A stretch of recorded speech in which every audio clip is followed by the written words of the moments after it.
Selamat datang di channel Teman Beda Alam, channel yang akan membawakan cerita-cerita misteri untuk teman-teman semuanya. Terima kasih sebelumnya karena telah mengklik video ini. Mohon dukungan like dan juga subscribe agar channel ini bisa lebih berkembang dan menyuguhkan lebih banyak lagi kisah-kisah misteri untuk teman-teman semuanya. Oke, kita langsung menuju cerita kali ini. Sebuah cerita yang bersumber dari kisah nyata yang berjudul Rumah Janggal.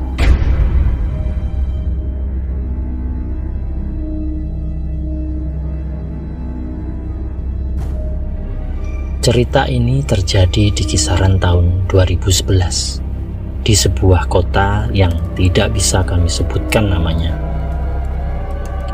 Kisah yang dialami oleh Aldi dan Dewi, pasangan pengantin baru yang memutuskan akan mengontrak sebuah rumah, tempat mereka akan menjalani kehidupan berumah tangga dengan mandiri, terpisah dari orang tua, mertua, maupun saudara.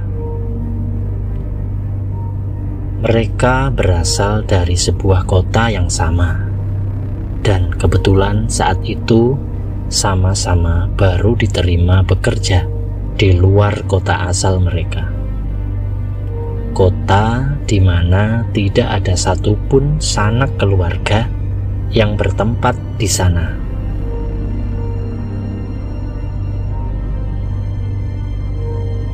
Mulailah Aldi dan Dewi mencari rumah kontrakan. Beberapa rumah sudah didatangi, namun belum ada yang menarik hati Dewi. Aldi menyerahkan sepenuhnya pilihan kepada sang istri, karena Dewi adalah seorang yang sangat penakut. Seperti apa letak kamar, lorong-lorong, kamar mandi, dan suasana rumah benar-benar diperhatikan oleh Dewi, karena dia ingin tetap berani berkegiatan di rumah meski malam hari ataupun sedang sendirian.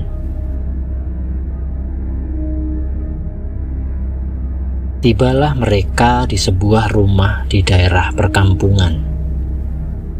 Sebuah bangunan rumah kecil memanjang bergaya lama. Rumah yang terbilang sederhana, namun terlihat cukup terawat dan bersih. Letak rumah ini dekat dengan tempat mereka bekerja. Biaya sewa rumah kontrakan ini pun terhitung lebih murah, tidak seperti beberapa rumah sebelumnya yang memang terletak di kawasan perumahan. Aldi dan Dewi mulai masuk melihat-lihat isi rumah, ditemani Pak Gian, sang pemilik rumah. Pak Gian adalah seorang bapak berusia kisaran 65 tahunan dan berprofesi sebagai tukang bangunan. Dia menjelaskan bahwa rumah tersebut telah kosong selama beberapa tahun terakhir. Rumah itu awalnya ditempati oleh ibu Pak Gian. Namun karena makin senja usia sang ibu dan juga kondisi kesehatannya yang semakin menurun, maka Pak Gian mengajak sang ibu untuk tinggal bersama di rumahnya di luar kota. Tak disangka ternyata Dewi merasa sangat cocok dengan rumah itu. Tanpa pikir panjang, Aldi dan Dewi pun memutuskan untuk mengontrak rumah itu selama 2 tahun sesuai permintaan Pak Gian. Singkat cerita, Aldi dan Dewi pun mulai menempati rumah kontrakan mereka. Tak berselang lama, mereka pun mulai mengenal tetangga di sekitar rumah.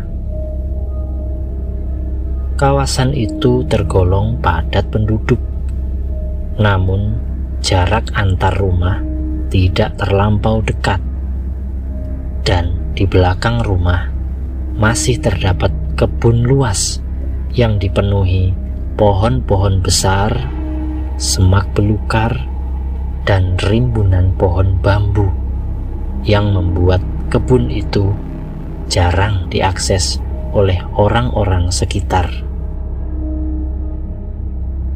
Di sebelah kiri rumah terdapat bangunan tua besar yang temboknya hanya berjarak 1 meter dari rumah. Rumah besar itu ternyata telah lama kosong tak berpenghuni. Menurut cerita, rumah itu dulunya digunakan untuk gudang dan rumah produksi sebuah usaha milik seorang Tionghoa kaya. Aldi dan Dewi tidak mengetahui cerita lebih lengkap tentang rumah kosong itu. Namun, di dalamnya ternyata ada seekor anjing yang gonggongannya terdengar sangat jelas dari rumah kontrakan.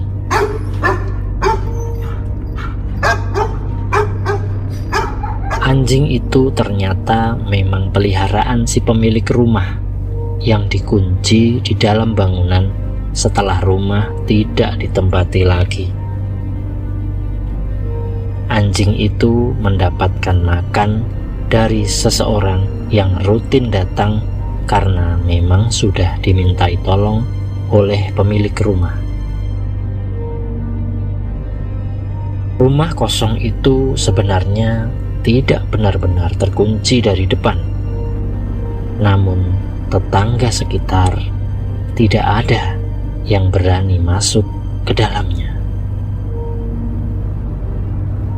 Tidak hanya karena kondisi bangunan yang memang terlihat mulai rusak dan lapuk, atap yang rontok berguguran, namun juga karena tersimpan cerita-cerita seram dari rumah tersebut.